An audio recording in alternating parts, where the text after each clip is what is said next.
ولا تحسبن الذين قتلوا في سبيل الله أمواتا بل أحياء عند ربهم يرزقون.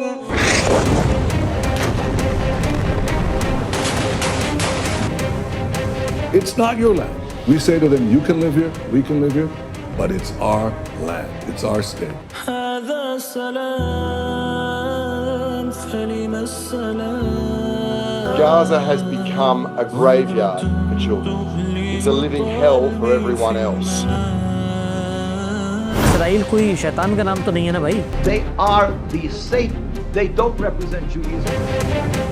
ایک مملکت کا نام ہے نا. آپ اگر اس جدید ریاست کا حصہ بن جاتے ہیں جو اس وقت ٹیکنالوجی کی دوڑ میں دنیا میں سب سے آگے ہے, جس میں سرمایہ سب سے زیادہ ہے, جو اسٹارٹ اپ اکانومی کہلاتی ہے, جس کا پاسپورٹ مضبوط ترین پاسپورٹ ہے, یہ دراصل اس نیریٹو کی عکاسی ہے جو اسرائیل اس وقت پوری مسلم دنیا میں منتقل کرنا چاہتا ہے. اسرائیل سے درخواست کی جائے کہ آپ ہمیں اس مملکت میں جمہوری اقدار کے تحت برابر کا شہری تسلیم کریں. اس وقت تو وہ گریٹر اسرائیل کا تصور لے کر آئے ہوئے ہیں. آپ کو کہنے کا مقصد ہے کہ بیسٹ کیس سینیریو یہ ہے کہ ان کے ساتھ ضم ہو جائیں. سروائیول کا سینیریو ہوتا ہے.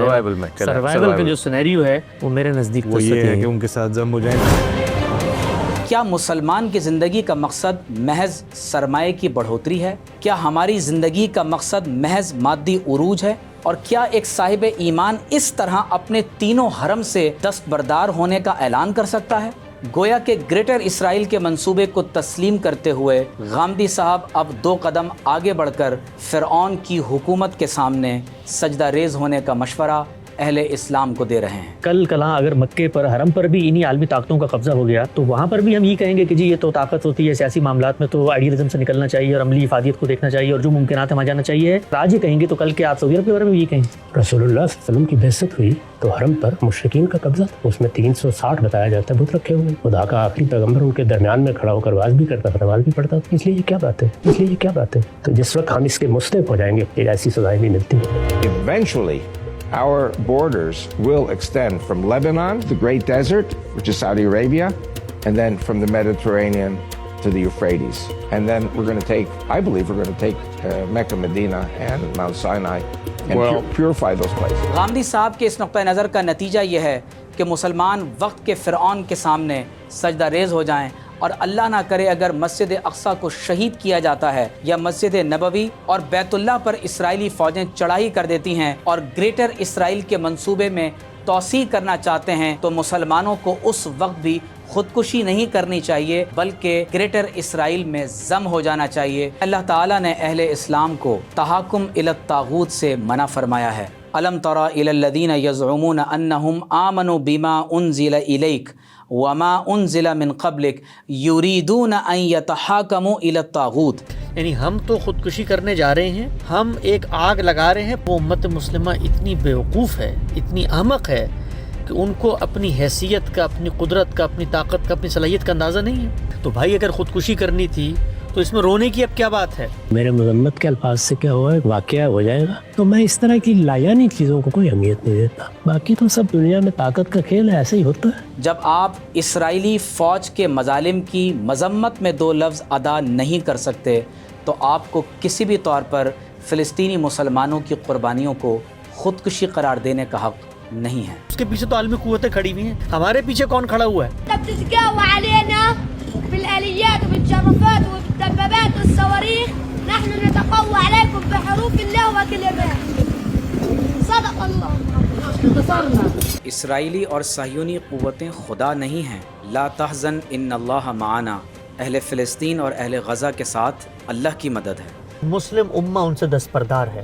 جاوید احمد غامدی اور ان کے سرکل نے مسجد اقصیٰ سے دستبرداری کا اعلان کر دیا ہے, لیکن امت مسلمہ اہل غزہ اور بیت المقدس سے دستبردار نہیں ہوئی ہے. پوری دنیا کے مسلمان بیت المقدس اور اہل غزہ کے درد کو اپنے دل میں محسوس کر رہے ہیں. بیت المقدس کے اطراف میں مسجد اقصیٰ کے دفاع میں اپنی جانوں کا نذرانہ پیش کرنے والوں کے لیے ہمارے نبی صلی اللہ علیہ وآلہ وسلم کی بشارت ہے. اگر آپ کچھ نہیں کر سکتے تو کم از کم دیار غیر میں بیٹھ کر مسلمانوں کے زخموں پر نمک مت چھڑکیں اور اگر آپ 2 لفظ مذمت کے ادا نہیں کر سکتے اور اسرائیل کے ظلم کے خلاف اپنی آواز بلند نہیں کر سکتے تو وہ لوگ جو بیت المقدس کے دفاع میں اپنی جانوں کا نذرانہ پیش کر رہے ہیں ان کی شہادت کو خودکشی کہہ کر ان کا مذاق نہ اڑائیں کہ تم نے حملہ کرنے سے پہلے ہم سے مشورہ کیا تھا۔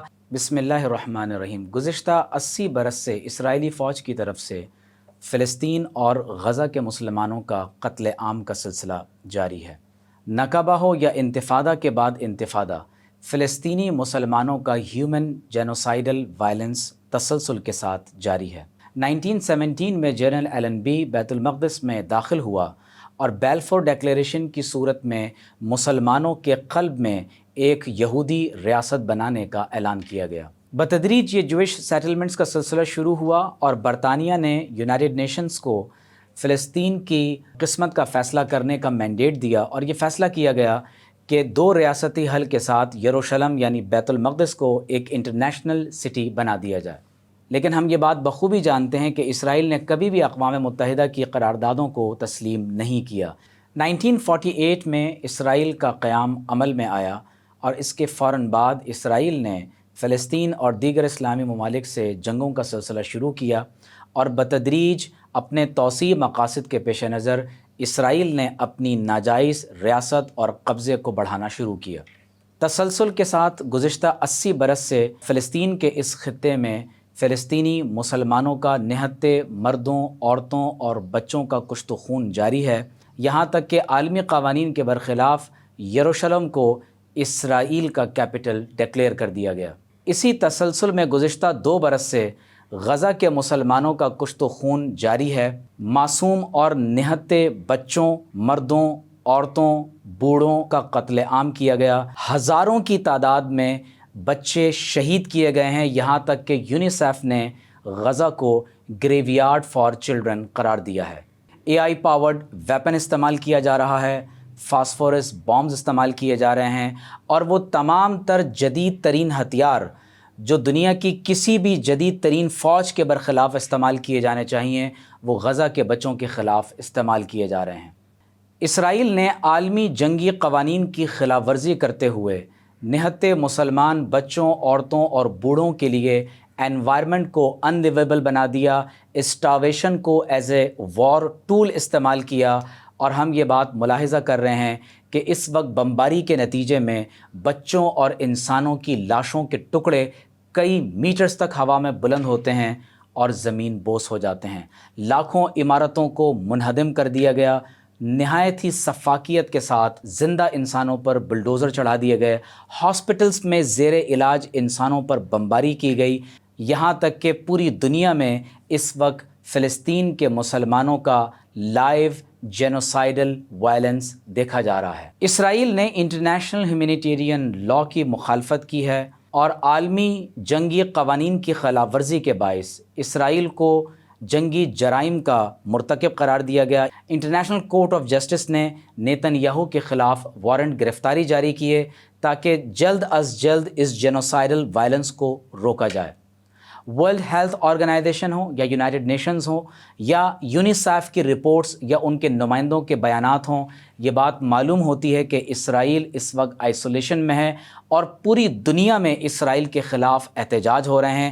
سب سے بڑے احتجاج آپ غور کیجئے کہ خود امریکہ اور برطانیہ میں ہیومن رائٹس کی بنیاد پر منعقد کیے گئے۔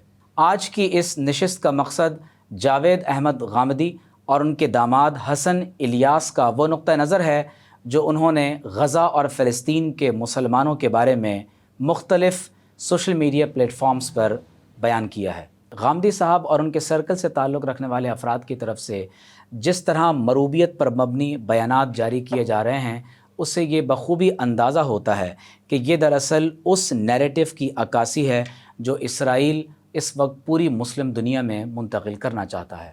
اسرائیلی فوج کی طرف سے جب غزہ کے مسلمانوں کی طرف پیمفلٹس پھینکے گئے تو اس میں یہ بات لکھی ہوئی تھی کہ تمہیں اس خطے کو چھوڑ کے چلے جانا چاہیے، مسلم دنیا سے کوئی تمہاری مدد و نصرت کے لیے نہیں آئے گا، وہ ہمارے ساتھ تجارت کرتے ہیں اور تمہیں تحفے میں کفن روانہ کرتے ہیں۔ یقینی طور پر مسلمانوں میں مایوسی پیدا کرنا، مروبیت کے ساتھ تحکم الی الطاغوت کی دعوت دینا، یہ ایک ایسا عمل ہے جو انتہائی لائق مذمت ہے۔ جو احساس جرم اور احساس ندامت، جسے ذالک اضعاف الایمان کہنا چاہیے، جو پوری دنیا کے مسلمان اس وقت محسوس کر رہے ہیں اور کوشش کر رہے ہیں کہ کسی نہ کسی طرح، چاہے وہ سوشل بائیکاٹ ہو، وہ پروڈکٹس کا بائیکاٹ ہو، یا وہ پوری مسلم دنیا کی افواج سے یہ اپیل کر رہے ہیں کہ وہ غزہ کے مسلمانوں کی مدد کریں، غامدی صاحب اور ان کے سرکل کے لوگ اس احساس جرم اور احساس ندامت کو بھی ختم کر دینا چاہتے ہیں، اور وہ اس احساس ندامت کو اس طرح ختم کرنا چاہتے ہیں کہ یہ غزہ میں جو کچھ ہو رہا ہے یہ تمہاری وجہ سے نہیں ہو رہا،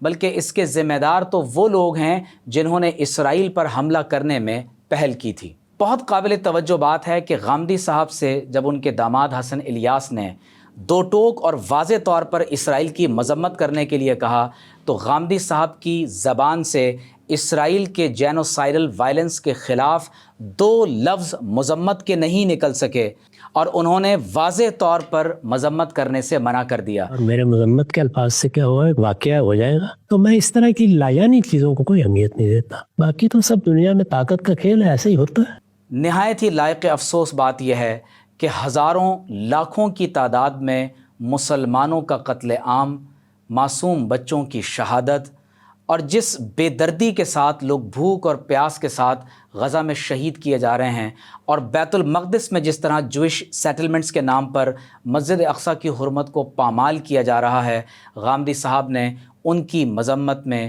دو جملے ادا نہیں کیے، بلکہ وہ نہتے مسلمان جو اس وقت اسرائیلی فوج کے سامنے، بیت المقدس کے دفاع کے سامنے سیسا پلائی ہوئی دیوار بنے ہوئے ہیں، ان کی شہادتوں کا، ان کی قربانیوں کا مذاق اڑا رہے ہیں۔ جب غامدی صاحب سے ان کے داماد حسن الیاس نے یہ سوال کیا کہ اگر مسجد اقصیٰ پر حملہ کرنے کے بعد یہودی اور اسرائیلی فوجیں مسجد نبوی اور خانہ کعبہ پر حملہ آور ہو جائیں تو اس وقت آپ کا رد عمل کیا ہوگا، تو غامدی صاحب نے اس وقت بھی مکی زندگی کی مثال دیتے ہوئے مسلمانوں کو یہ تلقین کی کہ وہ صبر سے کام لیں اور دعوت اور تبلیغ کا کام کرتے رہیں۔ کل کلاں اگر مکے پر، حرم پر بھی انہی عالمی طاقتوں کا قبضہ ہو گیا تو وہاں پر بھی ہم یہ کہیں گے کہ جی یہ تو طاقت ہوتی ہے، سیاسی معاملات میں تو آئیڈیلزم سے نکلنا چاہیے اور عملی افادیت کو دیکھنا چاہیے اور جو ممکنات ہے وہاں جانا چاہیے۔ آج یہ کہیں گے تو کل کے آپ سعودی عرب کے بارے میں بھی یہ کہیں۔ رسول اللہ صلی اللہ علیہ وسلم کی بعثت ہوئی تو حرم پر مشرکین کا قبضہ تھا، اس میں 360 بتایا جاتا ہے بت رکھے ہوئے، خدا کا آخری پیغمبر ان کے درمیان میں کھڑا ہو کر واز بھی کرتا تھا، نماز بھی پڑھتا تھا۔ اس لیے یہ کیا بات ہے، تو جس وقت ہم اس کے مستحق ہو جائیں گے پھر ایسی سزائیں بھی ملتی ہیں۔ غامدی صاحب کی اس نصیحت پر اگر پوری مسلم دنیا کی افواج عمل پیرا ہو جائیں تو عملی طور پر اگر کل بھارت بھی پاکستان پر حملہ آور ہوتا ہے تو جس طرح حسن الیاس صاحب نے پاکستانی فوج کا 65 کی جنگ کے تناظر میں مذاق اڑایا ہے، وہ یہی تلقین کریں گے کہ بھارت کو بھی پاکستان پلیٹ میں رکھ کر دے دینا چاہیے۔ سب سے مضبوط پاکستان کی فوج ہے، وہ فوج پچھلے 70 سال میں اپنی فوجی طاقت کے بل پہ کشمیر کو تو آزاد کروا نہیں سکی۔ غامدی صاحب اور ان کے داماد کے حالیہ بیانات کی وجہ سے صرف اہل پاکستان ہی نہیں، پوری مسلم دنیا کے دل چھلنی ہو گئے ہیں کہ ایک ایسے وقت میں جب آپ اسرائیلی فوج کے مظالم کی مذمت میں دو لفظ ادا نہیں کر سکتے تو آپ کو کسی بھی طور پر فلسطینی مسلمانوں کی قربانیوں کو خودکشی قرار دینے کا حق نہیں ہے۔ یعنی ہم تو خودکشی کرنے جا رہے ہیں، ہم ایک آگ لگا رہے ہیں۔ وہ امت مسلمہ اتنی بیوقوف ہے، اتنی احمق ہے کہ ان کو اپنی حیثیت کا، اپنی قدرت کا، اپنی طاقت کا، اپنی صلاحیت کا اندازہ نہیں ہے۔ تو بھائی اگر خودکشی کرنی تھی تو اس میں رونے کی اب کیا بات ہے؟ مسئلہ فلسطین کے بارے میں غامدی صاحب اور حسن الیاس صاحب امت مسلمہ کو کیا مشورہ دیتے ہیں، ذرا ملاحظہ فرمائیے۔ اسرائیل کوئی شیطان کا نام تو نہیں ہے نا بھائی، ایک مملکت کا نام ہے نا۔ آپ اگر اس جدید ریاست کا حصہ بن جاتے ہیں جو اس وقت ٹیکنالوجی کی دوڑ میں دنیا میں سب سے آگے ہے، جس میں سرمایہ سب سے زیادہ ہے، جو اسٹارٹ اپ اکانومی کہلاتی ہے، جس کا پاسپورٹ مضبوط ترین پاسپورٹ ہے، اسرائیل سے درخواست کی جائے کہ آپ ہمیں اس مملکت میں جمہوری اقدار کے تحت برابر کا شہری تسلیم کریں۔ اس وقت تو وہ گریٹر اسرائیل کا تصور لے کر آئے ہوئے ہیں۔ آپ کو کہنے کا مقصد ہے کہ بیسٹ کیس سینیریو یہ ہے کہ ان کے ساتھ ضم ہو جائیں، سروائیول کا سینیریو ہوتا ہے، سروائیول کا جو سینیریو ہے وہ میرے نزدیک وہ یہ ہے کہ ان کے ساتھ ضم ہو جائیں۔ کیا مسلمان کی زندگی کا مقصد محض سرمایہ کی بڑھوتری ہے؟ کیا ہماری زندگی کا مقصد محض مادی عروج ہے؟ اور کیا ایک صاحب ایمان اس طرح اپنے تینوں حرم سے دستبردار ہونے کا اعلان کر سکتا ہے؟ گویا کہ گریٹر اسرائیل کے منصوبے کو تسلیم کرتے ہوئے غامدی صاحب اب 2 قدم آگے بڑھ کر فرعون کی حکومت کے سامنے سجدہ ریز ہونے کا مشورہ اہل اسلام کو دے رہے ہیں۔ حال ہی میں اسرائیلی فوج کی وردی پر جس طرح گریٹر اسرائیل کے نقشے کو واضح طور پر چسپاں کیا گیا، اس سے یہ بات مزید واضح ہو جاتی ہے کہ اسرائیل اب بہت تیزی کے ساتھ گریٹر اسرائیل کے منصوبے پر عمل درآمد کرنے کے لیے وہ اپنی فوجوں کو اس توسیع مقاصد کے لیے استعمال کرے گا۔ اور جینیسس 15:18 کی روشنی میں ہم بہت تفصیلی طور پر دا پرومس لینڈ کے نقشے پر پہلے بھی بات کر چکے ہیں کہ فرات سے لے کر نیل تک اور نعوذ باللہ من ذالک مدینہ طیبہ تک اسرائیل دا پرومس لینڈ کے اس نقشے کے تحت اپنی حکومت کو توسیع دینا چاہتا ہے۔ ہمارے نبی صلی اللہ علیہ وسلم نے ہمیں یہ تعلیم دی ہے کہ مسلمانوں کی یہود کے ساتھ ایک آخری جنگ ضرور برپا ہوگی۔ حضرت امام مہدی تشریف لائیں گے اور حضرت سیدنا مسیح علیہ السلام اس وقت تشریف لائیں گے جب مسیح دجال یعنی فالس کرائسٹ اور اینٹی کرائسٹ دجال کی صورت میں آ جائے گا۔ اس وقت اللہ تعالیٰ سچے مسیح کو بھیجے گا اور بیت المقدس مسلمانوں کا پایہ تخت بنے گا اور اسی مقام سے اللہ تعالیٰ مسلمانوں کو دوبارہ عروج عطا فرمائے گا۔ آپ غور کیجئے کہ مکی زندگی زیادہ پرتکالیف تھی یا مدنی زندگی؟ حضور علیہ الصلوۃ والسلام پر نعوذ باللہ من ذالک سنگباری کی گئی، متعدد صحابہ کرام کو شہید کیا گیا، لیکن آپ علیہ الصلوۃ والسلام نے دین اسلام کی دعوت کو ترک نہیں کیا۔ اگر غامدی صاحب کے اس نظریے کو تسلیم کر لیا جائے تو نعوذ باللہ من ذالک اسلامی جہاد اور احکامات سے متعلق تمام شرعی نصوص اور پوری مکی زندگی یا مدنی زندگی میں مسلمانوں کا اسلام کی دعوت اور تبلیغ کے لیے اللہ تعالیٰ کے نام کی سربلندی کے لیے اپنی جانوں کا نذرانہ پیش کرنا، کیفیت اور کمیت کے فرق کے باوجود میدان کارزار میں اتر جانا، اپنی جانوں کا نذرانہ پیش کرنا، نعوذ باللہ من ذالک یہ سب خودکشی کے مترادف ہوگا، جسے حسن الیاس صاحب نعوذ باللہ من ذالک احمقانہ حرکت قرار دے رہے ہیں۔ طائف کے میدان میں رسول اللہ صلی اللہ علیہ وآلہ وسلم تنہا اسلام کی دعوت دیتے رہے۔ کیا نعوذ باللہ آپ علیہ الصلوۃ والسلام پر جب سنگباری کی جا رہی تھی اور حضور علیہ الصلوۃ والسلام کے پاپوش نالین شریفین خون سے بھر گئے، غامدی صاحب اور حسن الیاس اس طرز عمل کو کیا کہیں گے؟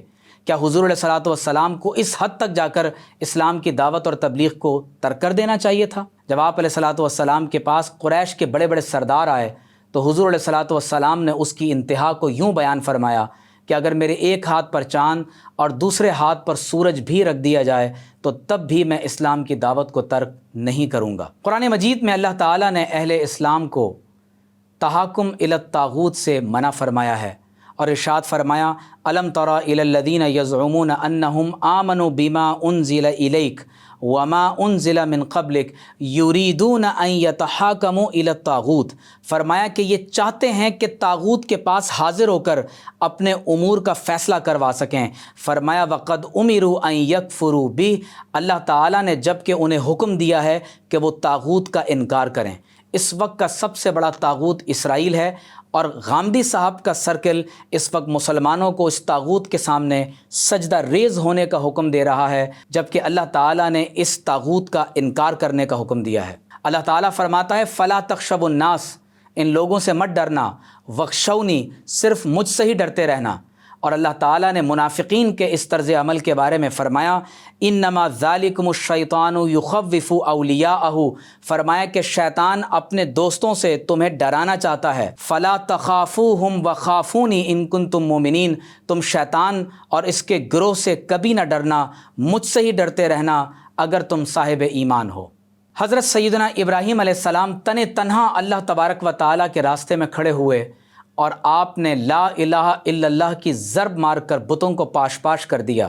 بت شکنی کے رد عمل میں نمرود اور آل نمرود نے آپ کو آگ میں داخل کیا، لیکن آپ نے آگ میں کود جانے کو پسند کیا، لیکن اللہ تبارک و تعالیٰ کے دین کی دعوت اور اعلاء کلمت اللہ کو ترک نہیں کیا۔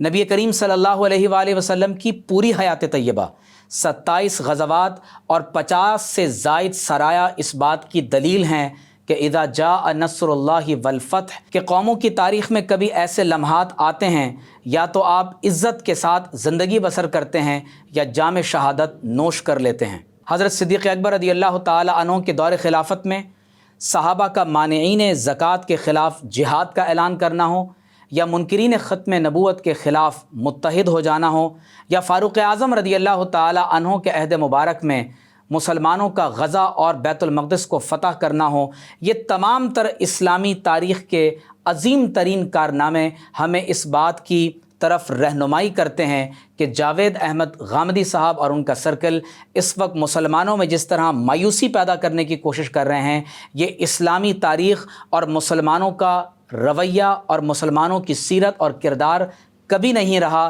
یہ دراصل ان منافقین کا طرز عمل ہے جو عبداللہ بن ابی کی طرح مسلمانوں کو میدان جہاد چھوڑ کر واپس لوٹ جانے کا مشورہ دیا کرتے تھے۔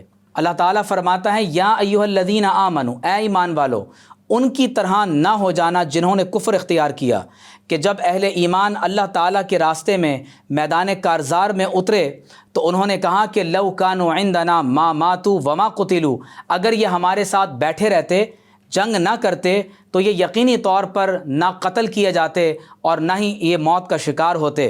اللہ تعالیٰ فرماتا ہے وَلَئِن قُتِلْتُمْ فِي سَبِيلِ اللَّهِ أَوْ مُتُّمْ، اگر تم اللہ کے راستے میں شہید کر دیا جاؤ یا اس راستے میں تمہاری موت واقع ہو جائے، لَمَغْفِرَةٌ مِّنَ اللَّهِ وَرَحْمَةٌ، تو یہ اللہ تعالیٰ کی طرف سے اعزاز ہے، مغفرت ہے اور رحمت ہے۔ آپ غور کیجئے کہ سنن ابی داؤد میں یہ حدیث موجود ہے کہ جب رومنز کے خلاف لڑتے ہوئے ایک مسلمان نے اپنے آپ کو دشمن کی فوجوں کے سامنے سینہ سپر ہو کر للکارا اور ان کے درمیان ان کی صفوں کو چیرتا ہوا شہید ہو گیا، اور لوگوں نے کہا کہ اس نے تو خودکشی کا ارتکاب کر لیا ہے، تو حضرت ابو ایوب انصاری رضی اللہ تعالی عنہ نے ان کی تصحیح فرمائی اور فرمایا کہ لوگوں، اللہ تعالیٰ کے راستے میں اپنی جان کا نذرانہ پیش کر دینا یہ خودکشی نہیں ہے، بلکہ خودکشی تو یہ ہے کہ تم اپنی معیشت کو بہتر کرنے کی طرف متوجہ ہو جاؤ، وَنَدَعَ الْجِہاد، اور ہم اللہ تعالیٰ کے راستے میں جہاد کو ترک کر دیں۔ غور کیجئے کہ جب حضرت موسیٰ علیہ السلام اپنی قوم کو فرعون کے لشکر سے نجات دلا کر ریڈ سی کے کنارے آ کر کھڑے ہو گئے، تو موسیٰ علیہ السلام نے تو اپنی قوم کو فرعون کے آگے سرنڈر ہونے کا حکم نہیں دیا تھا، آپ نے سمندر پر عصا مارا، اس میں 12 راستے بن گئے، اور جب گلف آف سوئس کو کراس کرنے کے بعد آپ مصر کے ہی دوسرے حصے میں تشریف لائے،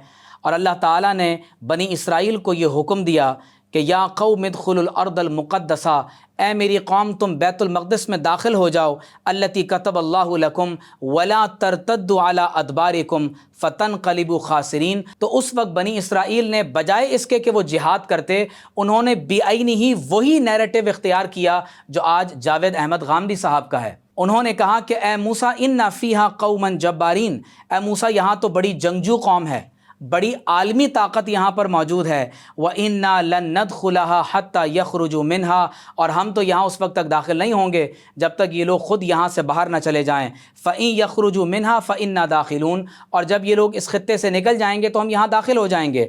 اور جب موسیٰ علیہ السلام کی قوم سے 2 لوگوں نے انہیں نصیحت کی کہ تمہیں حکم ہے کہ بیت المقدس میں داخل ہو جاؤ، تو جواب میں ان کی قوم نے کہا کہ یا موسیٰ انا لن ندخلها ابدا ما داموا فیہا، اے موسیٰ جب تک یہ جبارین کی قوم، یہ سخت ترین قوم جن سے ہم لڑنے کی بظاہر طاقت نہیں رکھتے، جو کیفیت اور کمیت کا فرق ہمارے بالمقابل بہت زیادہ رکھتے ہیں، جب تک یہ بیت المقدس سے روانہ نہیں ہوں گے ہم اس وقت تک مسجد اقصیٰ میں داخل نہیں ہوں گے۔ اور انہوں نے جواب میں کہا فَاذْهَبْ أَنْتَ وَرَبُّكَ فَقَاتِلَا، انہوں نے کہا کہ آپ اور آپ کا رب جا کر لڑیں، اِنَّا هَاهُنَا قَاعِدُونَ، ہم تو یہیں بیٹھے ہوئے ہیں۔ اس وقت حضرت موسیٰ علیہ السلام نے اپنے رب کی بارگاہ میں عرض کی ربی انی لا املک الا نفسی و اخی، اے پروردگار میں صرف اپنی جان اور اپنے بھائی کی جان کا مالک ہوں۔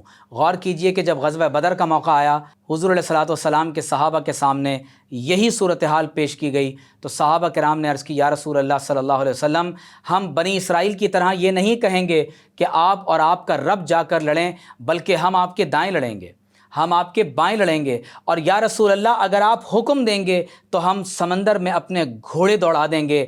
یہ ہے وہ جذبہ جو اللہ کے رسول صلی اللہ علیہ وسلم کے صحابہ سے اس امت میں منتقل ہوا ہے۔ غامدی صاحب کے اس نقطہ نظر کا نتیجہ یہ ہے کہ مسلمان وقت کے فرعون کے سامنے سجدہ ریز ہو جائیں، اور اللہ نہ کرے اگر مسجد اقصیٰ کو شہید کیا جاتا ہے یا مسجد نبوی اور بیت اللہ پر اسرائیلی فوجیں چڑھائی کر دیتی ہیں اور گریٹر اسرائیل کے منصوبے میں توسیع کرنا چاہتے ہیں، تو مسلمانوں کو اس وقت بھی خودکشی نہیں کرنی چاہیے بلکہ گریٹر اسرائیل میں ضم ہو جانا چاہیے۔ یہ بات نہایت ہی قابل مذمت ہے۔ غزوہ بدر ہو یا غزوہ احزاب ہو، غور کیجئے کہ صحابہ کرام نے کس طرح حضور علیہ الصلاۃ والسلام کی عزت، حرمت، ناموس اور مسلمانوں کی عزت و آبرو کا دفاع کیا ہے۔ آپ صرف صلح حدیبیہ کا ذکر کر رہے ہیں، لیکن اس بات کو بھول جاتے ہیں کہ مسلمان حالت احرام میں ہیں اور ان کے ساتھ صرف ایک تلوار ہے، سامان رسد پہنچنے کا بھی کوئی امکان نہیں۔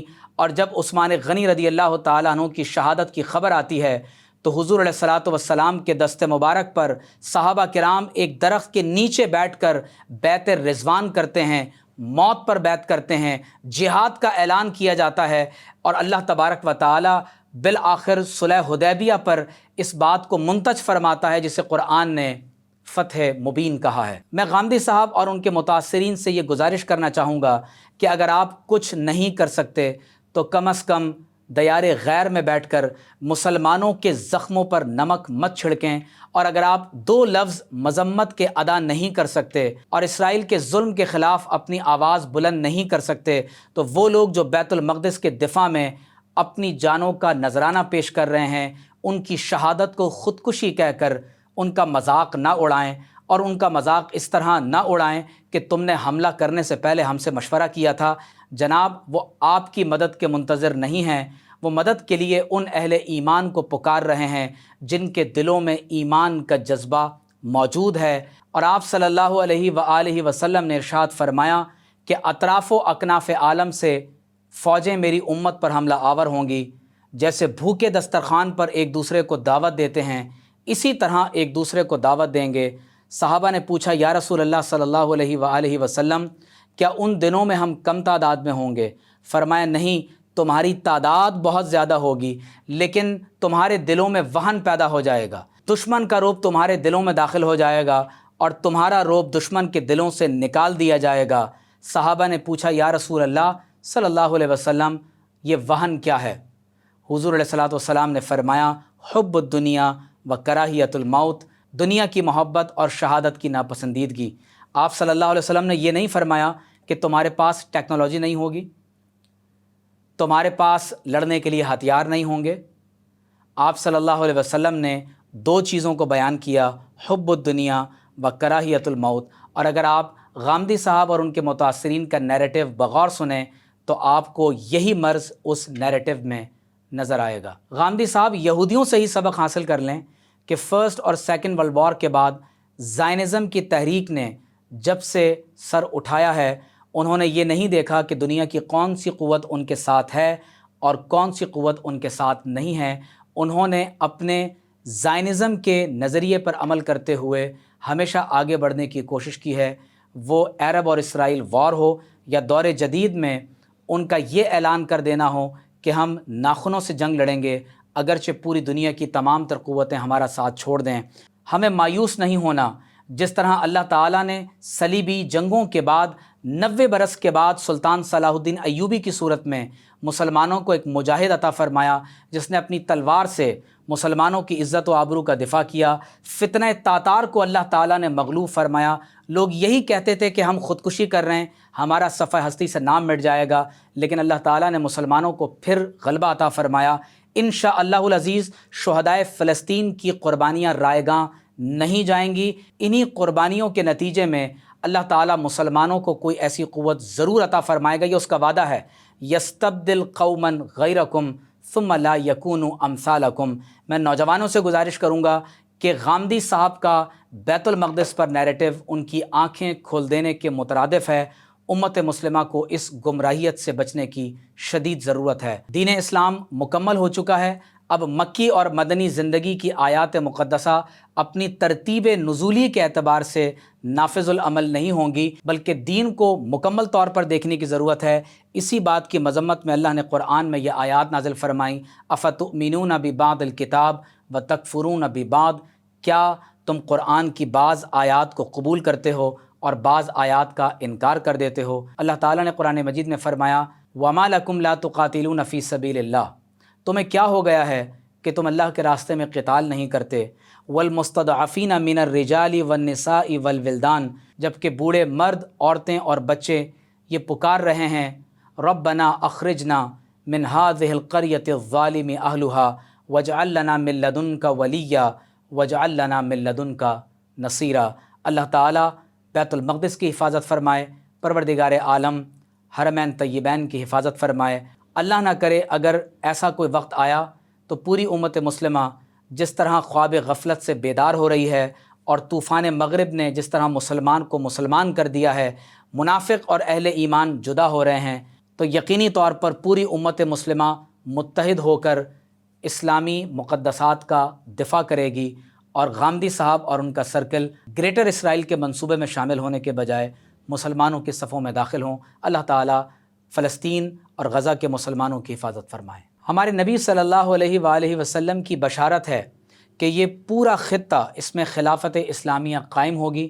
حضرت سیدنا امام مہدی علیہ السلام اور حضرت مسیح علیہ السلام یہاں سے اسلام کی عالمی حکومت قائم کریں گے، اور یہی وہ وقت ہوگا کہ ہندوستان فتح ہوگا، اور اللہ تعالیٰ اس آیت کی بشارت کو پورا فرمائے گا، هو الذی ارسل رسولہ بالہدی ودین الحق لیظہرہ علی الدین کلہ۔